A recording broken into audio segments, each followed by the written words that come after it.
This building, it has a great history of community service.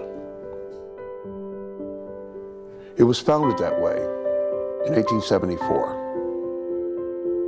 It was originally called Germania Hall,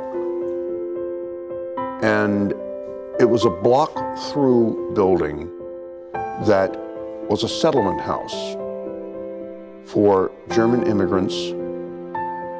The buildings that you see in front of you were built in 1921, and this chapel was built in 1922.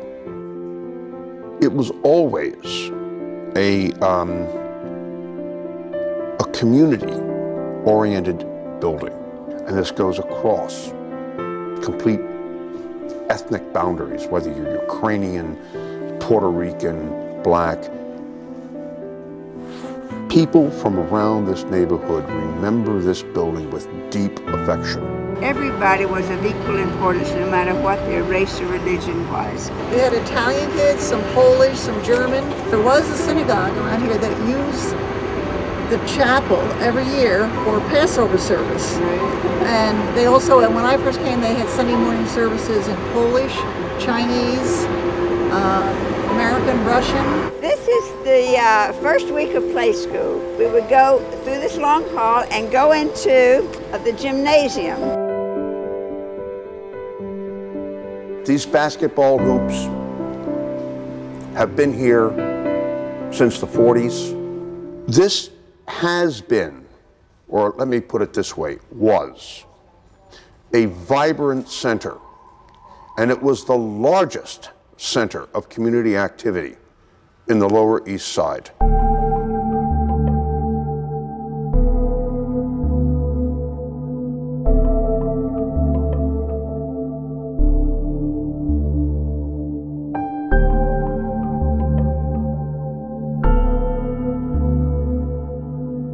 喺你面前係祭師傅，係美國紐約道教媽祖廟嘅主持，又係美國紅佛派創辦人，又係錄音神功創辦人。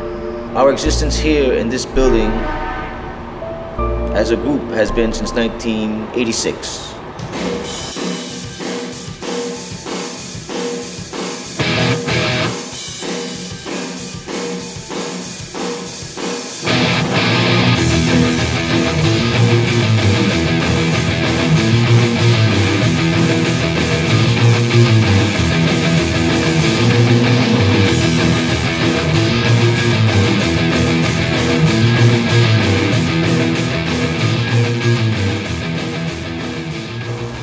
Been holding classes, chiefly in Southern Shaolin, Hong Fat Kung Fu, traditional that is, and also holding worshiping services for the various Taoist deities and Buddhas.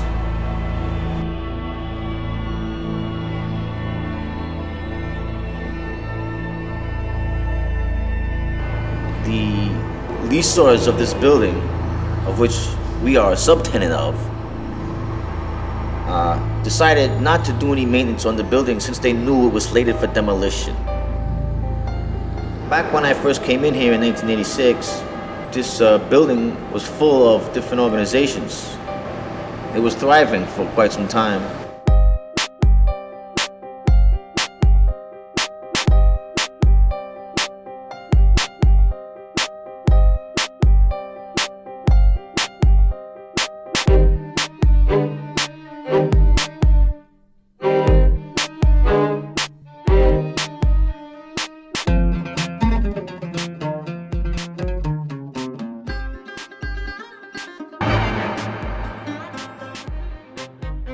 "14 years later, the building has become greatly deteriorated, and besides that, the city has sold it to a private developer, and now the demolition is quite imminent."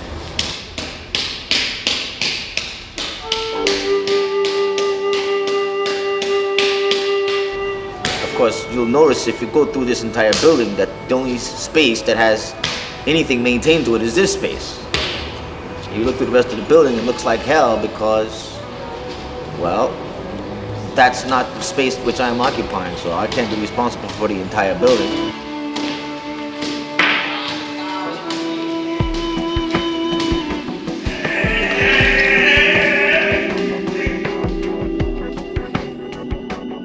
Sifu saved my life. Met my wife here. We have 2 children. Kung Fu and Sifu in particular have always been sort of the focus of my life.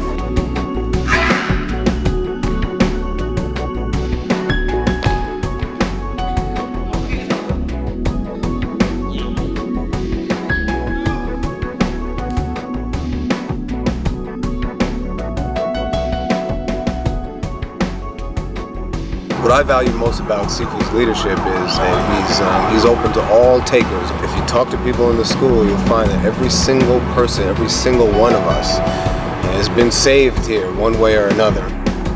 While it may look like just a big old abandoned building no one cares about, people in this neighborhood know how important it is. Every race, color, and religion came through these doors and it bettered their lives in all ways.